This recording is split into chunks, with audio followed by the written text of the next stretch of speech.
ককপিটে একটি অস্বাভাবিক reading notice করেন। কিছু সময় পরে একটি এররও শো করা শুরু করে।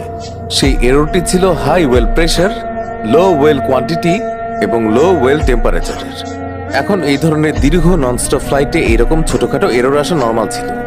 এমন পরিস্থিতিতে পাইলটরা নিজেরাই বা ক্রু মেম্বারের সাহায্যে ককপিটে বসে থেকেই সেগুলো ঠিক করে দিতেন। কিন্তু এয়ার ট্রান্সট এয়ারলাইনের এই ফ্লাইটে যেই এররটি দেখা যাচ্ছিল তা স্বাভাবিক ছিল না।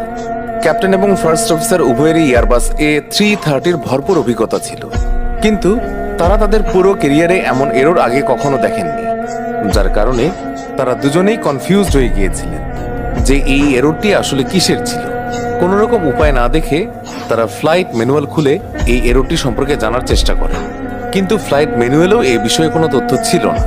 এখন যদি পাইলটরা চাইতেন তাহলে এই এররটি ইগনোরও করতে পারতেন, কিন্তু এটা স্পষ্ট যে কোনো পাইলট যাত্রী ভর্তি ফ্লাইট নিয়ে সমুদ্রের মাঝখানে কোনো রকম ঝুঁকি নিতে চাইবেন না, যার কারণে ক্যাপ্টেন পিসে এই এররটি সম্পর্কে জানতে এয়ার ট্রান্সপোর্টের মেইনটেনেন্স কন্ট্রোল সেন্টারের সঙ্গে যোগাযোগ করেন।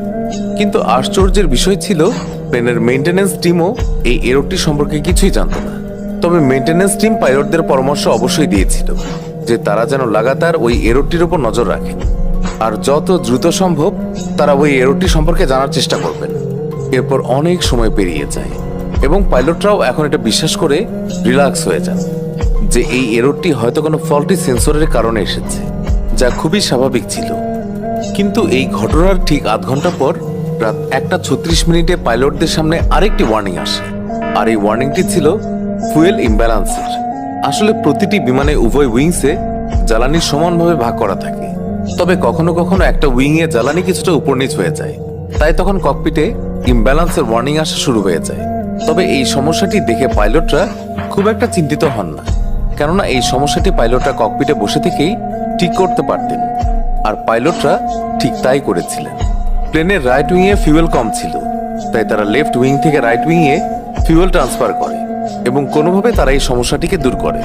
কিন্তু তারা জানতেন না যে ফিউয়েল ট্রান্সফার করতে গিয়ে তারা এমন কিছু করে ফেলেছে যা তাদের জন্য একটা বড় বিপদ ডেকে আনতে চলেছিল।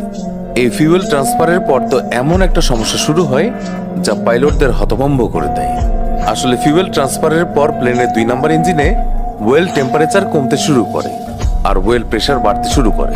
পাইলটরা এখন বিষয়টির গুরুত্ব বুঝতে পেরে একটু সিরিয়াস হয়ে যান, কেননা প্লেনটি তখন আটলান্টিক মহাসাগরের ঠিক মাঝখানে ছিল আর দূর দূরান্ত পর্যন্ত ভূমির কোনো চিহ্নই ছিল না, যার কারণে পাইলটরা খুবই ঘাবড়ে যান এবং প্লেনটি ল্যান্ড করানোর জন্য এয়ারপোর্ট খুঁজতে শুরু করেন। সবচেয়ে কাছের যে এয়ারপোর্টটি ছিল